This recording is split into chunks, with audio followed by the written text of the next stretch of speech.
Good evening and welcome, Reverend Bishop Colley, teachers, administration, distinguished members of Thunder Bay Catholic, families, friends, but most importantly, the graduating class of 2023. My name is Vince Lombardo, and as the class of 2023 Valedictorian, I stand here before you to inspire and encourage us to go after what's impossible. So here we are, reminiscing on our younger years. Picture year 2009. We were so excited and scared to walk into a set of doors of our elementary schools on our first day of JK, and all we wanted to do was hold onto our parents' arms. Now, 14 years later, we are again full of excitement and fear, but this time we are walking out of a set of doors, and again, all we want to do is hold tightly to our parents' arms. Above the doors of St. Patrick's High School, it reads, "May the Lord bless you and keep you. May the Lord's face shine on you and be gracious to you. And may the Lord look upon you kindly and give you peace." Sadly, when we make our final exit through those doors, time is a winner and the winner takes it all. We began on a journey that we thought would never end, and even now, I never thought I would make it through Barb's lessons on how to be a good person. But we made it through all 14 years of high school, while both suffering through lots of changes and achieving many academic and athletic successes. Over the last 4 years, I hope all of us have learned some lessons that will stick with us for the rest of our lives. I never really knew what it meant to be valedictorian. I had lots of people suggesting what I should and shouldn't say, which stressed me out a lot, which is also why I wrote my speech in the last minute. So tonight, I'd like to share some things with some lessons with you that a few of my teachers have taught me, and hopefully many of the graduates during our time have learned. These are some of the most important lessons I've held on to and will carry for the rest of my and hopefully your lives. First, in life, we often believe our day-to-day actions are extrinsically motivated by other people's perceptions of us. According to Mr. Piotti, in life, people don't remember you for what you did, but how you made them feel. Creating connections with those who are important to us by showing compassion and making people feel loved is an important lesson I wanted to share. It means that having a lot of money, driving a nice sports car, or dressing for the red carpet every day, Miss Valente, don't really matter in life. What truly matters comes from finding peace with ourselves and those around us. Graduation is a destination and high school is the journey. But in life, we can't take part in things solely for the destination or the main goal. Instead, we should appreciate the journey to the destination or the work up to the main goal. In the words of Miss D. Casimiro, it's not about the destination, it's about the journey. Throughout high school, I, like everyone else, could not wait to get out of that place. Don't worry, we'll be released from this prison soon enough. Only a few more days. And as I speak to you now, I wish I knew in grade 9 and 10 how I would feel in this moment. Wishing I had participated in every spirit day and joined SAC when I first got the chance. Because now, this journey is over, and we finally got what we always wanted, graduation. As important as it is to work hard for what we want to achieve in life, it is more important to appreciate the journey and to enjoy the work it takes to get to the end. So, enjoy every last moment of high school we have left. Enjoy the last walk through the halls on exam days, and enjoy the last time we'll ever have to wear that shamrock on our chest.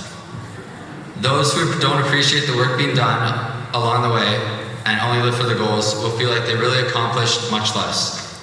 So I ask that everything we work towards, we take time to stop and smell the roses and appreciate the journey.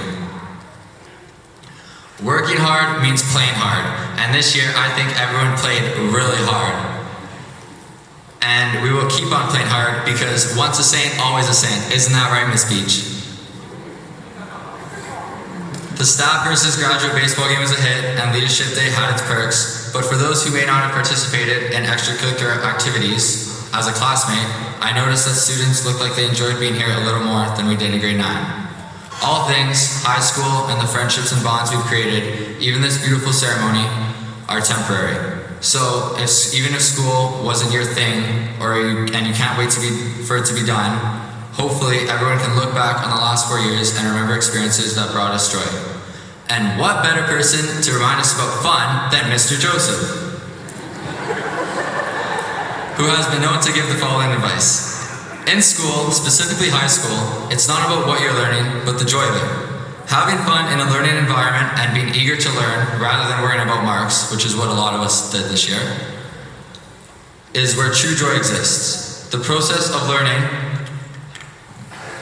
should always be should be like learning when we were young, having endless curiosity about the world around us. But I'm not curious about or need to know that 1 mole of a substance is equal to 6.02 times 10 to the 23 units of that substance. As work and play come and go, we sometimes need to be reminded about the need to get up and keep going after failure. And who better to teach us about this lesson than Ms. Suko? What I gained from being in her class is that failure is giving up, but winning is trying. This is what many of us learned from spending multiple hot, sweaty classes in the math wing of Ms. Suko's Data is Life class, where she would force us to use whiteboards and do math and just take pictures on her phone instead of using paper, because apparently we retain more information when it's on a whiteboard. Although I caved and bought myself a whiteboard. What I learned from Ms. Suko and the white rectangle is that it makes learning easier, so we aren't afraid to try. We became less afraid of writing something down because it might be wrong, because on whiteboards it's easier to erase. This is like life. Mistakes must be made in order to learn from them, and no matter what, as long as we get up and keep trying, we are winners.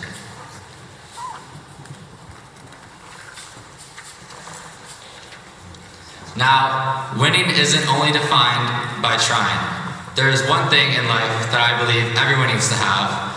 It's a 4-letter word that gives us pride in what we do. It helps us strive to get where we want, and it gives us hope. No, it's not cash, although we can't get very far without it. It's grit. In the wise words of Dr. Longo, grit is passion and perseverance without giving up. Grit is something special. It is more than just having motivation, which comes and goes. Grit is something that drives us to keep going no matter the circumstances. Grit is running your own business on an island somewhere in Greece while having 101 problems, and on top of that, your daughter is getting married. But Dana was able to raise her perfect daughter because she had grit. Grit is when your nonu came to Canada as an immigrant, starving and with no money, leaving his wife and family back home. He came to this country hoping to find a job and move his family here, raising 8 children, who then raised families with more children to become doctors, lawyers, and pilots is what I call grit. And with it, the possibilities are endless.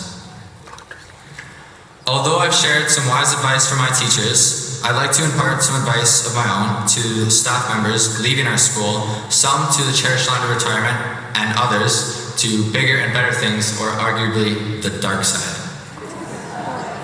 To Miss DiGiuseppe and Miss Goddard, may retirement treat you both with quietness and the joy of never having to teach grade 9s ever again. Now Miss Goddard can ride her motorcycle into the sunset with her cats, and Miss DiGiuseppe can read all the books she wants, simply for the pleasure and not for her next unit of study. And to Miss Del Paggio, who will be leaving us to take on a leadership role in her new home as a falcon. Even though Mr. McWhorter creates darkness and despair, you always have a home at St. Pat's, as we all do, because we are and always will be saints. Puis pour les élèves de région, je voudrais prendre un moment pour vous féliciter 13 années de cours de français. Je ne peux pas imaginer ce travail dur, alors je vous applaudis pour ce grand succès.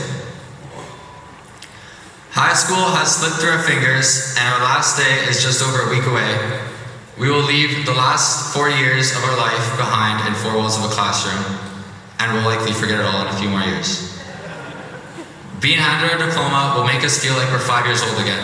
It's the same feeling we got when our moms, dads, or guardians taught us how to ride a bike, and we were too scared to do it, but it's what we'd always wanted. We don't know how to start without putting both feet on the pedals at the same time. And part of us isn't sure if that's what we want to do. I'm struggling to accept that once we leave 621 Selkirk Street, we can't ever go back. And most of these people who we sit next to now will become a part of our memories and nothing more. To all my friends and classmates, before I leave you, before we leave each other, and start our new and exciting but scary journeys, I'd like to share something a very close friend of mine once told me.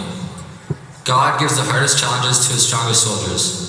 We are soldiers in our lives, and we don't just live our lives, we build them. So go build your life in whatever way you desire. It can happen. What's possible is easy. Go after what's impossible. Thank you, and congratulations to the class of 2023.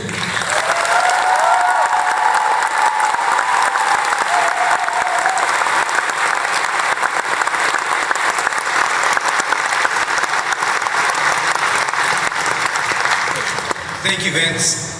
We would now like to call upon graduates McKinley Harding and Jessica Smith to sing our farewell song.